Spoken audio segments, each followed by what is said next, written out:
여러분에게 민수기 19장부터 24장까지의 말씀을 통해 하나님의 은혜를 함께 이 새벽에 나누고자 합니다. 우리는 민수기 19장부터 24장까지를 보면서 이런 질문을 할 수 있을 것 같습니다. 하나님께서 왜 이렇게 자꾸 넘어지는 백성을 끝까지 붙으시는 걸까? 심판이 분명히 임한 것 같은데 왜 약속은 끊어지지 않을까? 바로 거기에 대한 답을 주님께서는 노뱀과 발람의 축복이라는 것을 통해서 우리에게 말씀하십니다. 죄가 드러나고 심판이 임하고 또 그러나 그 자리에서 하나님께서 살 길을 여시면서 하나님의 언약의 약속을 더하신다는 것입니다.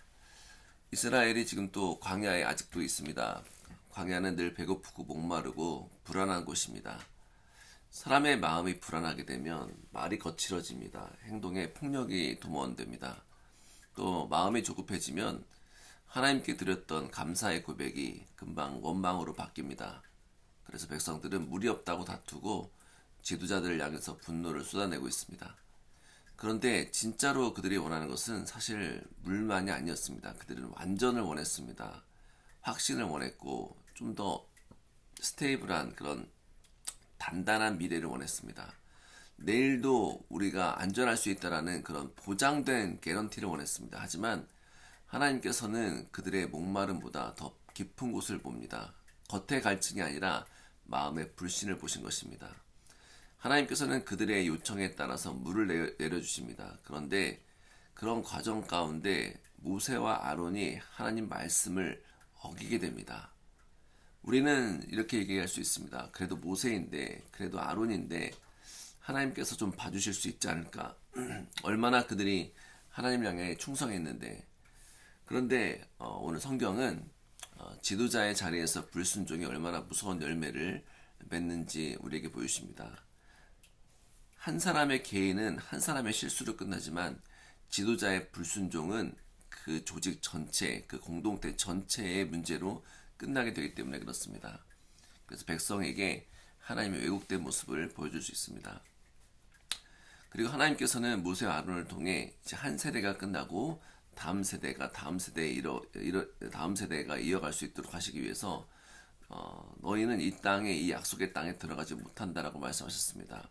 하나님의 질서를 잡으시고 질서가 얼마나 거룩한지 또 하나님 앞에서 사람의 방식이 자기의 생각이 얼마나 위험한지 그 사실을 공동체에 새기기 위해서 이렇게 말씀하신 것입니다. 그렇게 해서 아론은 호르산에서 생을 마치게 되었습니다. 그리고 제사장 아론의 그 일을 엘르아살이 이어서 하게 됩니다.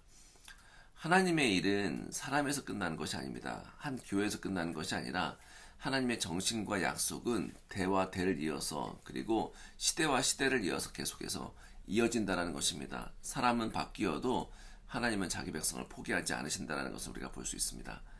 하지만 길은 여전히 험합니다. 에돔 땅을 통과하지 못하게 되면서 이스라엘은 벽에 막히게 되었고 돌아가게 되었습니다. 이렇게 돌아가게 되는 순간에 이스라엘 백성들이 또 마음에 불신을 그리고 분노를 하게 됩니다. 그러면서 왜 이렇게 우리가 오래 걸리는가 원망하게 되는 일들이 벌어지게 됩니다. 그럴 때 하나님께서 그들에게 불뱀을 보내셔서 심판하시게 됩니다. 사실 성경은 단지 심판만을 말하지 않습니다. 하지만 하나님께서는 죄를 숨김없이 드러내게 하십니다. 그들의 죄를 덮으시는 것이 아니라 숨김없이 드러내는 하나님의 빛을 비추실 때에 그때야 비로소 인간은 내가 얼마나 하나님 앞에 죽음에 가까이 서 있는지 알게 된다는 것입니다. 그래서 불뱀은 지금 너희가 붙들고 있는 원망과 불신은 결국 죽음으로 향한다는 것을 실제 몸으로 깨닫게 하신다는 것입니다. 죄의 결과가 말이 아니라 실제라는 것입니다. 원망은 영혼을 병들게 하고 불신은 생명을 갉아먹게 한다는 것입니다. 그런데 하나님께서 심판하시되 동시에 회개의 길을 열어주십니다. 그들이 모세에게 나와 우리가 당신께 그리고 여호와께 범죄하였습니다라고 말하고 인정했을 때에 주님께서는 그들을 회개하시는 그 길 가운데에 그들을 살리시는 일들을 하시는데 바로 노뱀을 만들어서 장대 위에 달라고 하십니다. 그리고 그것을 바라보는 자마다 산다라고 말씀하십니다. 우리가 신앙생활하면서 가장 중요한 것, 또 중요한 핵심이 무엇이냐면 우리가 뭔가를 해내는 것이 아니라 바라보는 것입니다. 우리가 아침에 하나님을 바라본다라는 그것은 하나님의 말씀을 먼저 읽고 하나님께 기도하는 것입니다. 그러니까 우리 아침에 가장 먼저 어떻게 보면 핸드폰을 보고 다른 일을 하는 것이지만은 하나님께서 우리의 신앙이 가장 중요한 것은 계속해서 바라보라는 것입니다. 말씀을 바라보고 하늘을 바라보고 하나님의 뜻을 바라보라는 것입니다. 그렇게 하나님의 주신 길을 믿고 본다면 그때 비로소 우리의 믿음 가운데에 주님의 은혜가 더하여진다는 것입니다. 그런데 왜 하필이면 가장 징그러운 뱀의 모양을 하였습니까? 왜냐하면 이 뱀의 모양이 바로 우리의 죄와 심판의 모습을 보여주고 있기 때문에 그렇습니다. 또한 더불어서 구원의 표가 된다는 것입니다. 계속해서 말씀드리지만 하나님께서는 우리의 죄를 대충 덮어주시지 않습니다. 죄는 드러나야 됩니다. 어떻게 보면 우리의 죄의 모습이 가장 추악하고 추한 그런 뱀의 모습처럼 그렇게 드러나야 한다는 것입니다. 하지만 또한 그 죄를 드러내시는 것으로 끝나지 않고 그 드러난 자리에서 구원을 열어주십니다. 그리고 이 놋뱀 사건은 요한복음 3장에 가서 예수님께서 직접 연결해서 설명하시는데 모세가 광야에서 뱀을 든 것 같이 인자도 들려야 하리라고 말씀하십니다. 바로 이것이 십자가입니다. 십자가는 우리가 보기에 심판의 자리입니다. 죄인의 처형대입니다. 하지만 하나님께서는 바로 그 자리에서 우리를 살려주십니다. 십자가는 죄가 얼마나 무서운 자리인지 보여주는 동시에 하나님의 사랑이 얼마나 깊은지 보여주는 자리입니다. 그래서 우리가 죄를 인정하면 바로 그때부터 모든 것들이 끝나는 것이 아니라 시작되는 것입니다. 왜냐하면 룻뱀을 바라본다라는 것은 나를 고치시는 힘은 나에게 있는 것이 아니라 하나님께 있음을 고백하며 그 믿음을 갖는 것이기 때문에 그렇습니다. 그리고 그 믿음은 우리를 살리게 됩니다. 이렇게 하나님의 은혜 가운데 광야에 살아가는 하나님의 백성들이 계속해서 주변 민족을 이기게 하십니다. 그리고 주변 민족들은 바로 이 하나님의 백성들을 두려워하게 됩니다.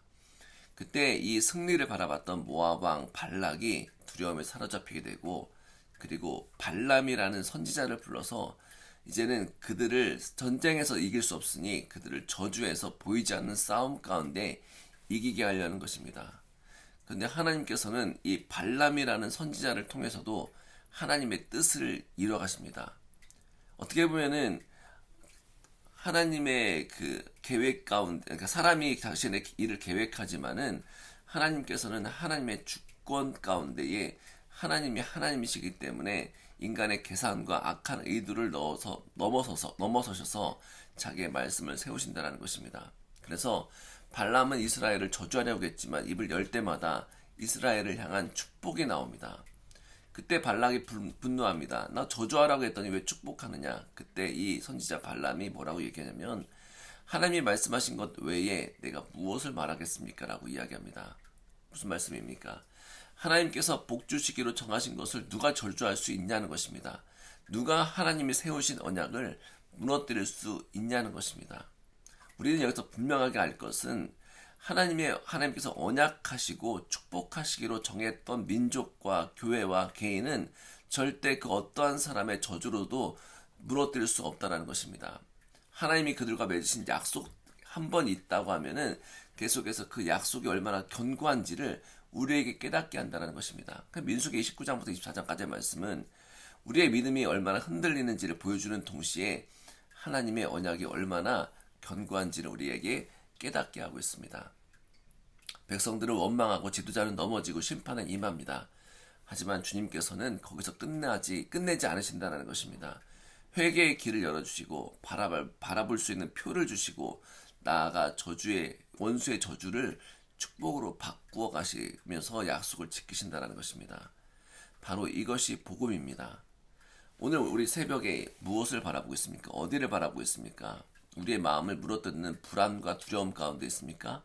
왜 이 길을 이렇게 돌아가야 되는 질문 가운데 있습니까? 혹은 이 혀로 또 마음으로 원망하고 있습니까?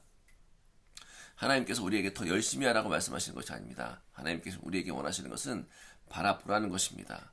십자가를 바라보고 야훼 하나님의 말씀을 바라보고 하나님의 뜻을 바라보라는 것입니다. 우리의 감정과 계산을 바라보지 말고 하나님이 준비하신 구원의 표를 바라보라는 것입니다. 그 표는 분명합니다. 십자가에 달리신 예수 그리스도십니다. 분명히 기억해야 됩니다. 누군가 당신을 저주하려 할지라도, 말로 당신의 인생을 무너뜨리려 할지라도 하나님이 붙드시는 사람은 끊어지지 않습니다. 멸망하지 않습니다. 하나님이 복 주시려고 정하신 것은 세상의 악의와 계산이 막을 수 없다는 것입니다. 우리는 흔들릴 수 있지만 언약은 흔들리지 않습니다. 우리는 지칠 수 있지만 약속은 지치지 않습니다. 왜냐하면 그 약속은 우리 손에 달린 것이 아니라 하나님의 손에 붙들려 있기 때문에 그렇습니다. 오늘 이 새벽에 우리가 이렇게 기도하면서 걸어가기를 소망합니다. 주님, 제 안에 원망이 자라갈 때마다 놋뱀을 이스라엘 백성들이 바라보듯 십자가를 바라보게 하여 주십시오. 제 힘으로 살겠다라는 마음을 꺾게 하여 주시고 주님 주신 길을 걷게 하시고 살게 하여 주십시오. 그래서 제 삶을 향한 어떠한 두려움이 있다 할지라도, 말들이 있다 할지라도 주님의 언약을 붙들고 십자가를 바라보며 하나님 믿음 가운데 살게 하여 주십시오. 그런 인생으로 오늘 하루를 살아가시는 귀한 성도님들 되시길 간절히 소망합니다. 기도하겠습니다. 하나님 감사드립니다. 광야와 같은 우리 삶 가운데 우리는 목마르다고 불평하고 길이 막힌다고 원망하고 돌아가는 길마다 낙심할 때가 있습니다. 때로 우리는 믿음이 아니라 불신하며 더 크게 불만을 크게 말할 때가 있습니다. 그러나 주님께서는 심판 가운데서도 살 길을 여시고 놋뱀을 바라보게 하신 것처럼 우리로 십자가를 바라보게 하신 놀라운 하나님의 은혜를 찬송합니다. 우리를 살리는 것은 우리의 결심이 아니라 들려 올라가신 그리스도이심을 믿게 하옵시고, 특별히 누가 우리를 저주한다 할지라도 우리의 삶이 마치 저주와 같이 어려운 삶이라 할지라도 주님의 축복과 언약이 끊어지지 않음을 기억하게 하시고, 오늘도 약속의 하나님을 신뢰하며 걸어가게 인도하여 주옵소서. 모든 것을 감사드리며 예수님의 이름으로 기도하였습니다. 아멘.